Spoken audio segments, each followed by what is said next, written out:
अस्सलाम वालेकुम। मैं चाइल्ड स्पेशलिस्ट हूँ, बच्चों का डॉक्टर। और मेरे से जो सवाल ज़्यादातर पूछा जाता है, जो माएँ कंसर्न्ड होती हैं उसके बारे में, वो ये है कि बच्चे के लिए दूध कौन सा बेस्ट होता है। तो इसमें आप एक चीज़ ज़हन में रखें कि नेचर को आपको समझना पड़ेगा कि नेचर में कोई चीज़ भी उलट पुलट नहीं हो सकती। अगर बच्चा है तो माँ का दूध उसके लिए बेस्ट है, और जो लोग प्रेफर करते हैं कि खुला दूध दें तो खुला दूध, जिस तरह भैंस का दूध है या गाय का दूध है, तो वो उनके बच्चे के लिए बेस्ट है। जिस तरह के आपको पता है कि उनको उनकी जो है जिस्मानी ज़रूरियात और हैं, और हमारा जो इंसान का बच्चा है उसकी जिस्मानी ज़रूरियात और हैं। इंसान के बच्चे को ज़हानत की भी ज़रूरत होती है, जबकि भैंस के बच्चे को ज़हानत की ज़रूरत नहीं पड़ती। तो अब ये है कि इन केस अगर माँ का दूध अवेलेबल नहीं है तो आपको चॉइस करनी है कि आप क्या चीज़ दें बच्चे को, क्योंकि अगर इन केस ऐसा है ही नहीं तो फिर तो आपको कुछ ना कुछ देना पड़ेगा बच्चे को। और उस सूरत हाल में पहले 5 महीने तक तो दूध ही देना है आपने बच्चे को, पानी वगैरह कोई और चीज़ नहीं देनी। तो उस सूरत हाल में मैं ये कहूँगा कि पहले 5 महीने तक बच्चे को खुला दूध ना दें। आप फार्मूला मिल्क जो है, काफ़ी ऐसे भी हैं जो बिल्कुल लो प्राइस पे हैं, वो भी खुले दूध से काफ़ी बेहतर हैं, क्योंकि उनकी जो कंपोजिशन है वो बिल्कुल बच्चे की रिक्वायरमेंट्स को सामने रख के बनाई गई है। इसका मतलब प्रमोशन या इस तरह की चीज़ नहीं है, ये आपके बच्चे की हेल्थ के लिए, क्योंकि खुला दूध भी आपको तकरीबन उसी रेट में पड़ेगा, और जो फार्मूला फीड है अगर थोड़ा सस्ता वाला भी ले लें तो वो भी तकरीबन उसी प्राइस में आता है। अब उसको समझना चाहिए हमें कि नेचर ने कुछ अगर उसके लिए दूध बनाया है तो उसकी रिक्वायरमेंट्स के मुताबिक है, और अगर उसको थोड़ा सा मॉडिफाई किया गया है और वो फार्मूला फीड की शक्ल में है तो वो बच्चे के तकरीबन रिक्वायरमेंट्स वो बिल्कुल 100% तो अब आप कह लें कि मदर फीड के बराबर नहीं है उसमें, फिर भी मदर फीड सबसे बेस्ट है, लेकिन फिर भी वो उसके तकरीबन करीब है। तो मेरा तो मशवरा सबको यही है कि पहले 5 माह तक बच्चे को खुला दूध इस्तेमाल ना कराएं, क्योंकि उसमें एक तो आयरन की कमी होती है और बच्चे की दूसरा हड्डियां भी कमज़ोर हो जाती हैं, खून की कमी हो जाती है।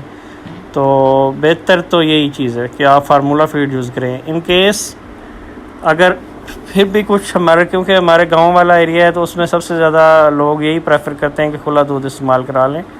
तो अगर वो करवाना चाहें तो फिर आपको कुछ ऐसा करना पड़ेगा कि आपको फीड्स को मिक्स करना पड़ेगा, यानी कि 2 अगर फीड्स आप खुले दूध की दे रहे हैं तो 2 फार्मूला फीड साथ में उसको दे लें। फिर आपको उसके साथ बच्चे की ग्रोथ को देखना पड़ेगा, अलामतों को देखना पड़ेगा, बच्चे का रंग पीला तो नहीं हो रहा, बच्चे की हड्डियाँ टेढ़ी तो नहीं हो रही। फिर ये सारी चीज़ें आपको मद्देनज़र रखनी पड़ेंगी, क्योंकि वो एक चीज़ है, उसमें काफ़ी चीज़ों की कमी होती है उस दूध में। तो ये चीज़ें फिर आपको सारी ज़हन में रखनी पड़ेंगी। इस चार्ट आपके साथ शेयर कर रहा हूँ जिसमें मदर फीड और उसके काउज़ मिल्क जो खुला दूध है उसकी कंपोजिशन शेयर की गई है। तो आप इसमें से देख रहे होंगे कि इसमें उसके लिहाज से आयरन, विटामिन, सारी चीज़ें जो हैं वो बहुत कम हैं खुले दूध में, यानी कि जो गाय का दूध होता है या भैंस का दूध होता है।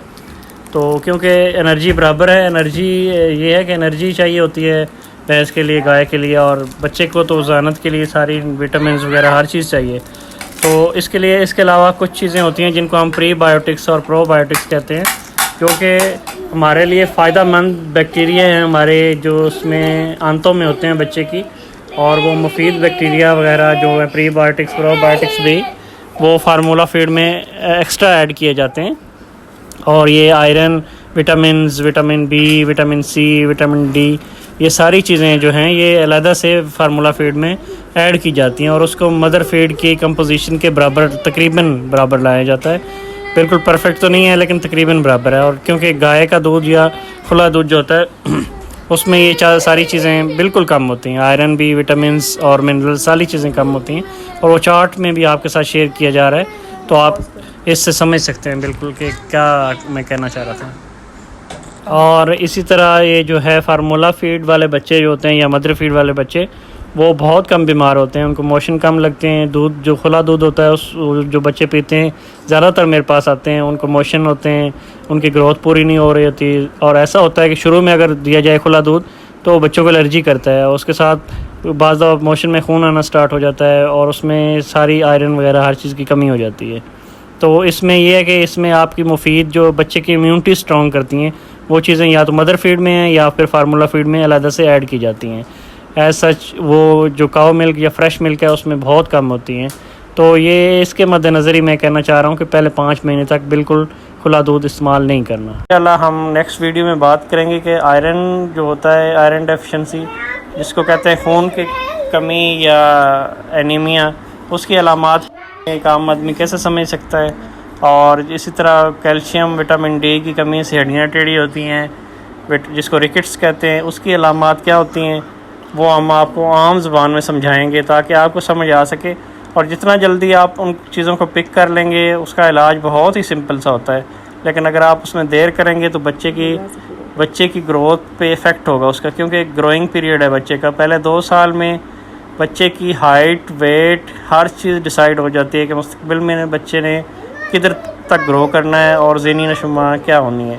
तो इन चीज़ों को आप पहचानेंगे तो इंशाअल्लाह मुस्तकबिल में बच्चे को बहुत सी बीमारियों से भी बचत होगी और बच्चा ग्रो भी इंशाल्लाह ठीक करेगा। और वो आपको इंशाल्लाह, क्योंकि ये एक ही वीडियो में हर चीज़ कवर करना मुमकिन नहीं है, तो हम इंशाल्लाह ये आयरन वाली, एनीमिया, खून की कमी, बच्चों की हड्डियों का टेढ़ा होना, ये सारी चीज़ें जो है ना अगली वीडियोज़ में 1 बाय 1 डिस्कस करेंगे। Thank you so much.